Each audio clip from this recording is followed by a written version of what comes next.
Assalamualaikum warahmatullahi wabarakatuh. Alhamdulillahi rabbil alamin alladzi arsala rasulahu bil huda wa dinil haq liyuzhirahu 'ala ad-dini kullihi walau karihal kafirun. Asyhadu an la ilaha illallah wahdahu la syarikalah wa asyhadu anna Muhammadan abduhu wa rasuluh la nabiyya ba'da. Amma ba'd.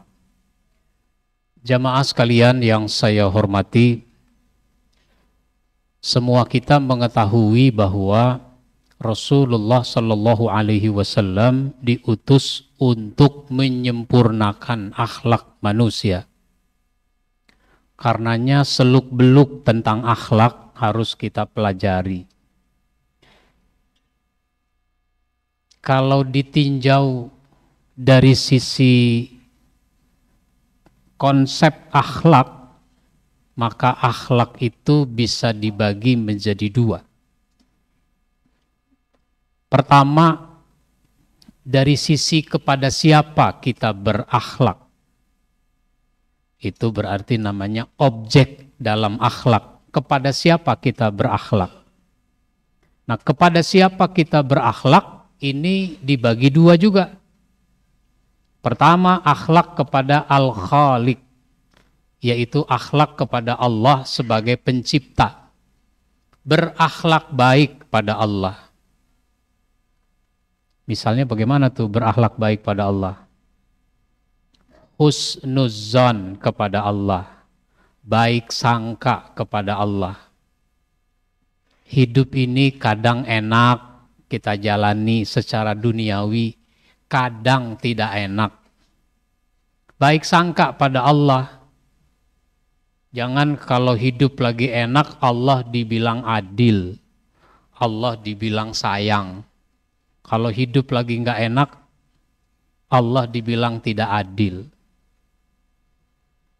Masa saya rajin sholat sakit? Itu preman sholat juga enggak. Sehat-sehat aja kelihatannya. Di mana adilnya Allah kalau begitu? Nah, jangan begitu. Baik sangka pada Allah. Banyak poin-poin tentang bagaimana berakhlak baik kepada Allah. Takwa kepada Allah, tawakal kepada Allah, dan sebagainya. Yang kedua, akhlak kepada makhluk. Akhlak kepada makhluk. Makhluk itu yang dicipta oleh Allah. Ada akhlak pada manusia. Akhlak pada manusia. Akhlak pada manusia, berlaku baik pada manusia, itu dimulai dari berlaku baik pada diri sendiri. Akhlak pada diri sendiri. Kalau orang sudah tidak berakhlak baik pada diri sendiri, bagaimana mungkin bisa berakhlak baik pada orang lain? Akhlak pada diri sendiri itu apa saja? Banyak poinnya. Misalnya, memenuhi kebutuhan. Kebutuhan makan, kebutuhan minum. Itu akhlak baik pada diri sendiri. Maka di dalam Islam orang tidak boleh tidak mau makan, tidak mau minum. Protes boleh, tapi caranya jangan mogok makan. Ada nggak orang protes dengan cara mogok makan? Nah, nggak boleh begitu. Kadang-kadang orang lebih mementingkan hawa nafsunya, lalu dia tidak memperhatikan dirinya. Ada orang suka banget sama merokok, ada nggak? Suka merokok. Orang yang suka merokok itu kadang-kadang sampai ngomongnya apa? Gua mendingan kagak makan daripada kagak ngerokok. Ada nggak orang ngomong begitu? Itu namanya dia tidak berakhlak baik pada diri sendiri. Begitu seterusnya, menjaga kesehatan jasmani. Ada orang kalau libur pergi ke puncak. Kenapa Pak pada ke puncak? Enak kalau di puncak itu. udaranya segar. Udaranya segar. Sampai di puncak pada merokok. Jadi segar nggak tuh udara? Itu contoh. Nah, sesudah akhlak baik pada diri sendiri, akhlak pada orang lain itu, akhlak pada makhluk itu, pada manusia, itu akhlak pada orang tua, berlaku baik pada orang tua. Termasuk orang tua adalah mertua. Maka kalau kita punya harta, kita berbagi kepada orang tua. Termasuk orang tua, mertua. Jadi berbagilah kepada mertua. Jangan suka dibeda-bedakan antara orang tua dengan mertua. Kalau mertua itu nggak ada bekasnya. Kalau istri ada bekasnya. Bekas istri. Kalau mertua nggak ada bekas. Itu sebabnya dalam hukum Islam, menantu tidak boleh kawin dengan mertua selamanya. Meskipun ibu mertuanya lebih muda dari dia. Kok bisa? Ya bisa. Dia umurnya 55. Nikah sama gadis umur 25. Ibunya umur berapa? Nah, ibunya umur 50 misalnya. Baru setahun menikah, istrinya meninggal. Meninggal sewaktu melahirkan misalnya. Nah, dia sekarang 56. Ibu mertuanya 51. Dia perhatikan ibu mertua masih muda. Masih cantik. Lalu ngomong iseng-iseng, "Mak, saya kan duda, emak kan sekarang janda, udah lama jadi janda. Nah, bagaimana kalau kita nikah aja, Mak?" Nah, nggak boleh. Akhlak baik pada istri, akhlak baik pada anak, akhlak baik pada tamu, akhlak baik pada tetangga, dan seterusnya. Akhlak baik kepada manusia. Kalau kita perhatikan sampai di sini, ternyata banyak orang belum berakhlak baik kepada sesama manusia.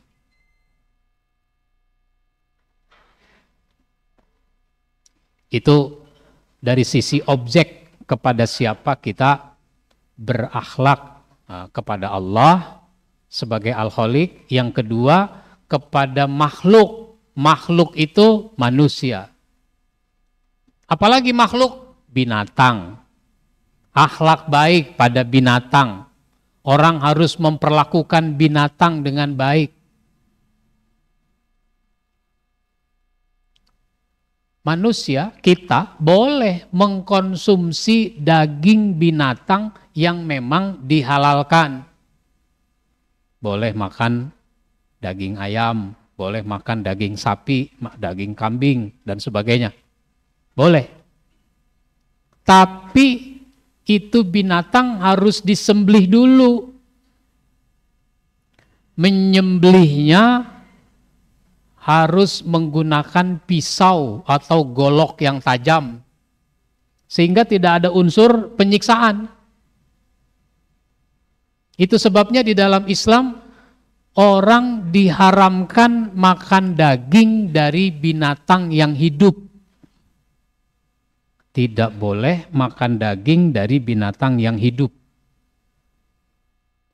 Maksudnya gimana tuh? Saya pengen makan sop buntut. Buntut apa? Buntut sapi.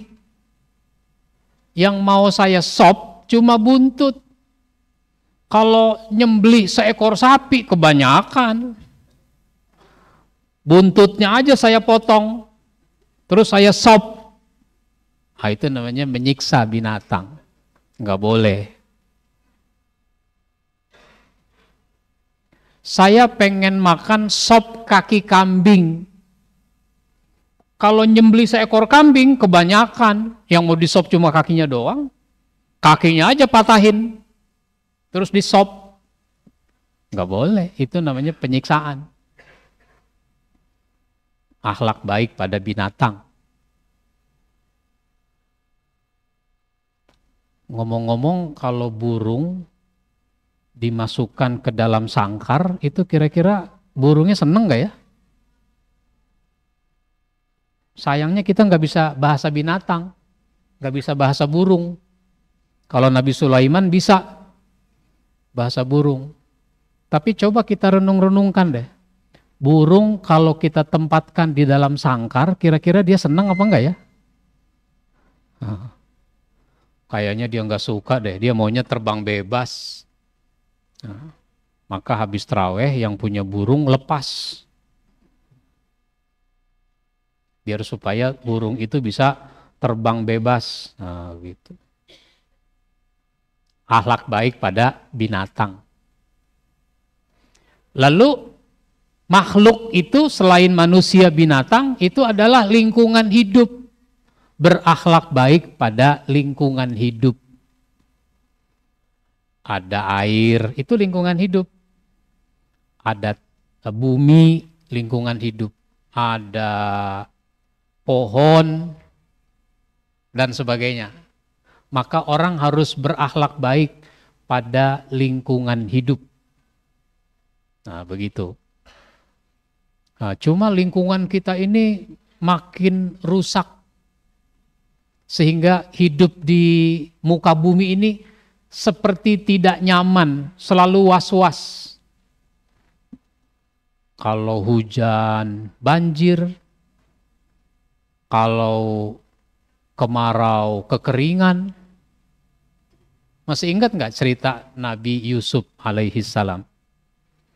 Nabi Yusuf itu kan di penjara. Kemudian raja mimpi. Semua cendekiawan dikumpulkan untuk menafsirkan mimpinya sang raja. Tapi nggak ada yang ngerti, nggak ada yang bisa. Ada seorang pemuda yang pernah jadi narapidana. Satu sel dengan Nabi Yusuf. Dia pernah mimpi, nanya sama Yusuf, apa artinya. Lalu dia keluar lebih dulu, masa tahanannya habis. Ternyata sesudah dia bebas, apa yang menjadi mimpi itu jadi kenyataan. Dia bilang apa? Tuan, coba tanyakan kepada Yusuf. Saya juga pernah bertanya pada Yusuf. Saya ngalami mimpi, mimpi saya itu ternyata jadi kenyataan. Kata raja apa? Udah kamu aja yang nanya. Raja kan gengsi, masa dia yang memenjarakan, dia yang mau nanya. Udah kamu aja masuk lagi, tanya. Ya, ditanya. Kalau begitu mimpinya, maka nanti akan terjadi musim hujan selama 7 tahun, kemudian akan terjadi musim kemarau selama 7 tahun. Kira-kira di negeri kita kalau hujan 7 tahun bagaimana ya? Hujan 3 hari aja banjir di mana-mana. Nah, itu begitu. Itu namanya akhlak pada lingkungan hidup. Harus mendapat perhatian. Itu namanya akhlak kepada lingkungan hidup. Jadi akhlak kepada al-khaliq, ada akhlak kepada makhluk. Nah, yang kedua, akhlak dari sisi sifat. Akhlak dari sisi sifat. Nah, dari sisi sifat itu dikenal ada akhlak mahmudah, akhlak terpuji, dan ada akhlak mazmumah, akhlak tercela. Akhlak terpuji misalnya jujur. Nah, misalnya jujur. Ya berarti kita harus jujur.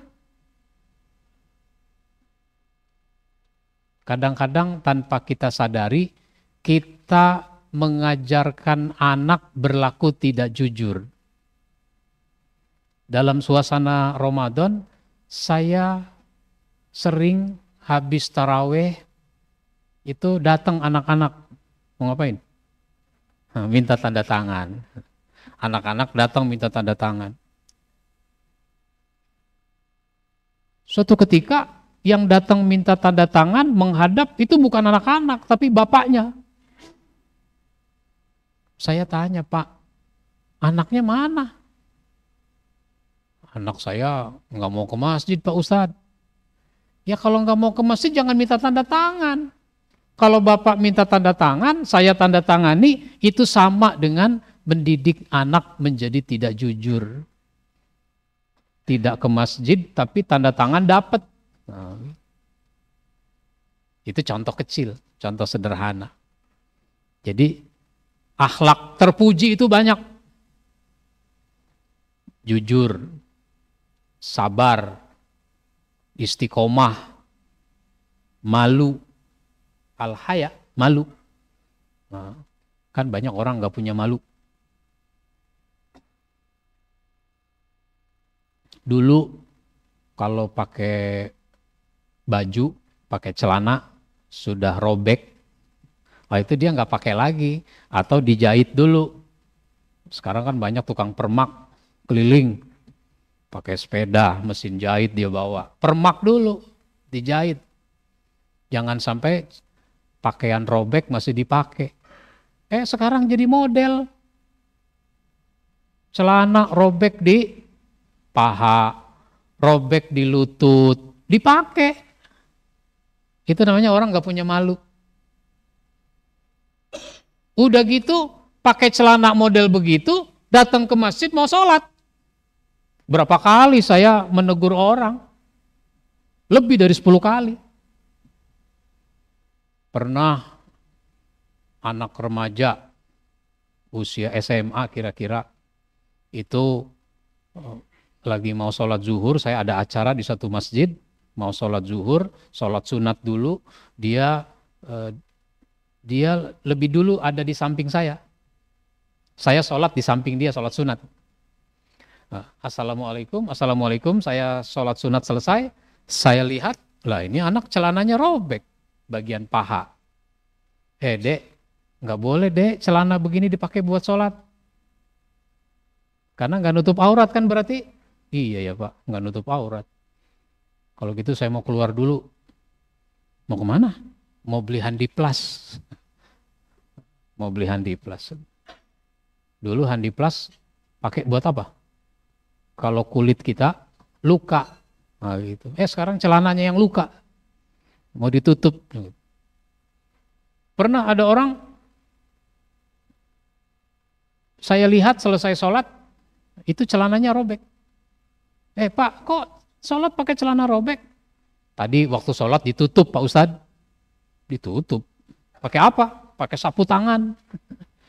Waktu sholat ditutup pakai sapu tangan. Selesai sholat sapu tangan dikantongin lagi sama dia. Padahal nutup aurat bukan hanya pada waktu sholat, tapi juga sesudah sholat. Ini contoh-contoh. Jadi banyak tuh sifat-sifat itu. Maka saya untuk menjelaskan masalah akhlak seperti ini sudah menulis buku, sudah lama nulis buku tentang akhlak. Nah, yang pertama bukunya itu akhlak pribadi terpuji, akhlak pribadi muslim. Judulnya itu, akhlak pribadi muslim. Konsep akhlak, akhlak kepada Allah, akhlak pada Rasul, akhlak pada manusia yang lain, lingkungan hidup, binatang. Ada 16 topik. Nah, kemudian yang kedua, be excellent, menjadi pribadi terpuji. Itu membahas tentang akhlak terpuji yang di dalamnya ada akhlak tercela. Ya kalau jujur berarti lawannya dusta. Nah itu begitu. Itu ada 33 topik di dalam buku ini. Baik, menarik untuk kita pelajari soal akhlak, karena bisa jadi ada orang belum tahu, bisa jadi orang udah tahu tapi lupa. Dengan dipelajari lagi soal akhlak, itu nanti orang jadi ingat. Sekaligus kita bisa mengajarkan akhlak kepada generasi berikutnya. Mudah-mudahan bermanfaat dan mohon maaf bila ada hal yang kurang berkenan. Wabillahi taufiq wal hidayah. Wassalamualaikum warahmatullahi wabarakatuh.